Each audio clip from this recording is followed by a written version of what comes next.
Nintendo is probably the show I look forward to the most every year, and this year they did not disappoint because there was a lot to talk about. I'm here, we're talking about E3, and of course we have an Eevee here because Nintendo is just the Pokemon people, so we just put a regular old Eevee here. It's mostly because I wanted to put a Flareon and didn't have a Flareon.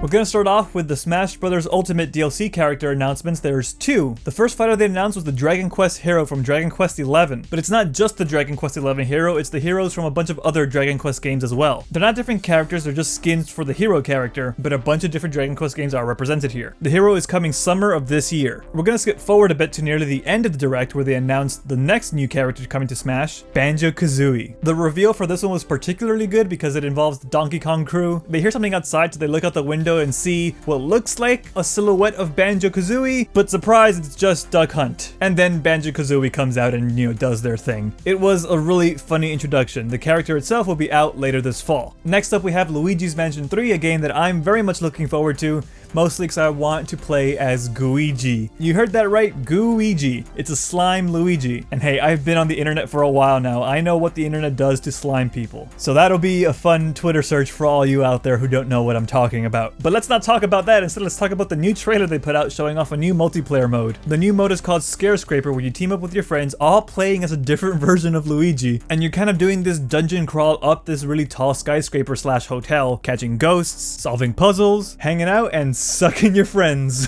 I'm keeping that in the video. Anyway, in addition to all of that, you also have some new moves you can do with your suck machine. Keep it together, this is a Nintendo video, my god. I mean the Poltergust. You have some new moves that you can use with it as well, like sucking up a dude and then slamming him on the ground. Luigi's Mansion is coming out sometime this year, no other specific release date besides that. It looks really cool, I want to play it. I'm going to end this segment now before it gets any worse. So let's move on to something more wholesome, the new Zelda game, Link's Awakening. And when I say new Zelda game, I mean the remake of the old Zelda game, also called Link's Awakening. Like pretty much everything I'm talking about in this video, it got a new trailer and an extended gameplay demo at the Treehouse stream. They mostly showed off the things that we expect from a Zelda game, walking around, cutting grass, but all in this really cute, toy-like tilt-shift art style. I am loving this look, I think it's adorable. They announced a new amiibo to go along with it, and I immediately purchased that. They also showed off a new mode where you'll be given a pattern, and you have to make a dungeon inside of that pattern using some prefab parts. There's some rules to how things connect and how many rooms you need, and once you're done, you then have to complete that dungeon yourself. We also got a release date, of course, and it's coming out September 20th, 2019. We're moving right along to the next game we have on our list. It's a game that I've been waiting for since the announcement. It's the new Fire Emblem, Fire Emblem Three Houses. The main trailer itself mainly focused on the story of the new game. It was a fairly quick trailer, but the Treehouse demo did reveal some more information. The game itself will sort of be split into two parts. The first part is the academic part, where you are a teacher trying to teach your students how to become warriors and other classes. It's on a calendar-based system, and different days will have different events. You're even sort of counseling the students, and that in turn raises their stats. Then the other part is the war part of the game, which happens after a time skip. How exactly that's going to work, I'm not so sure, and in fact it's giving me a little bit of that pre-video game anxiety I get when I'm confronted with a game that seems really dense. But of course, I'm still going to play it, and I'm sure those anxieties will pass, like they always do, once I start playing the game and realize that I can easily grasp all this information because I've been playing video games for a long time. Fire Emblem Three Houses is out July 26, 2019. There's actually two more things that I'm looking forward to in that game that isn't really part of the main gameplay experience. One is that the music. The music seems like this mix of electronic with the usual Fire Emblem, fanfare kind of stuff, and it sounds really dope.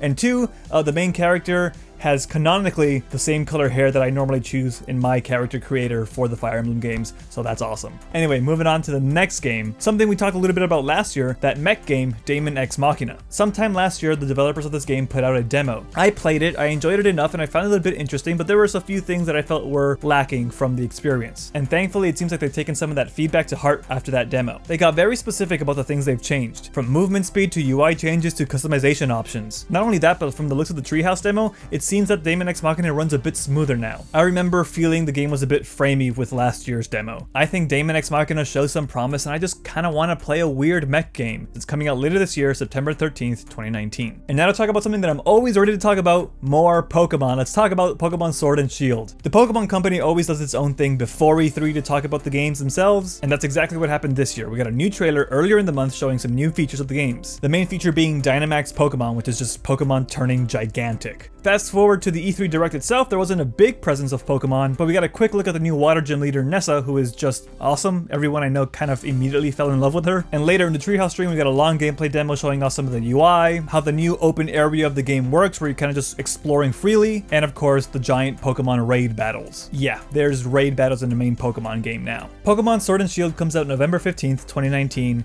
and it's going to take over my life, like most Pokemon games do.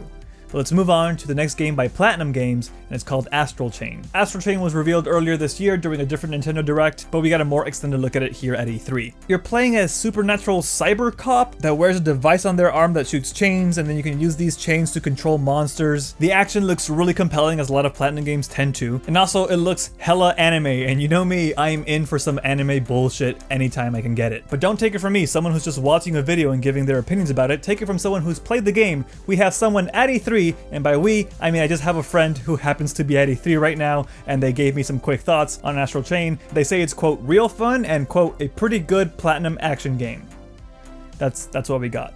Anyway, moving on to our next game, let's talk about Cadence of Hyrule. This also was announced earlier this year at a different Direct. Y'all know Crypt of the Necrodancer? Well, what if you had a Zelda game that played like Crypt of the Necrodancer and also has some amazing Zelda remixes in it as well? That's what Cadence of Hyrule is. Imagine the feeling of being an indie developer who just made a game that was fairly well received, and then being asked by Nintendo to use that same concept to make a Zelda game. The game itself seems to mix concepts of a randomly generated run-based game along with the main linear type Zelda games. There is an overworld map and a main goal you have to achieve, but the dungeons themselves are randomly generated, and when you die, you don't get a game over, you just lose some of your items, but keep your main progression items. And you won't have to wait long because it's out June 13th, 2019. By the time you're watching this, it's probably already out. Ooh, there's been a lot to talk about, but we're almost done. We got two more things. First up, the new Animal Crossing called Animal Crossing New Horizons. I'm not a big Animal Crossing guy, so I won't spend too much time on this, but we got a new trailer and of course a gameplay demo at the Treehouse stream. It looks cute. I'm really into the UI of the game actually, and I bet Animal Crossing fans are gonna be happy. I have a lot of Animal Crossing fans as friends, and they've been waiting for this for a long time. They're gonna have to wait a little bit longer though, because the game got pushed back from 2019 down to 2020, specifically March 20th, 2020. But that's okay, they've been waiting for God knows how long. They could wait a little bit longer. Don't kill me, please, Animal Crossing fans. Anyway, that's pretty much the end of the show, but they did end with one more thing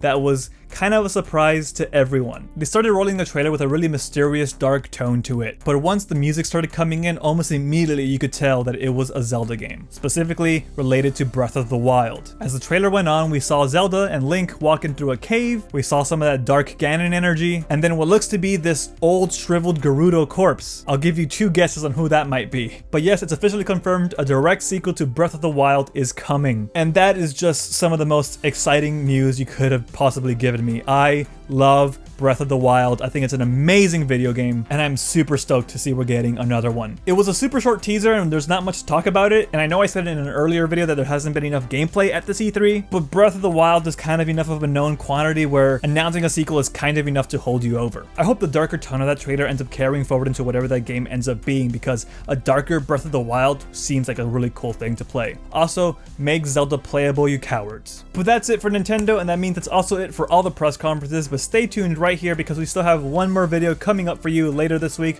to clear up some odds and ends of things we might have missed throughout the show. Anyway folks, thanks for watching.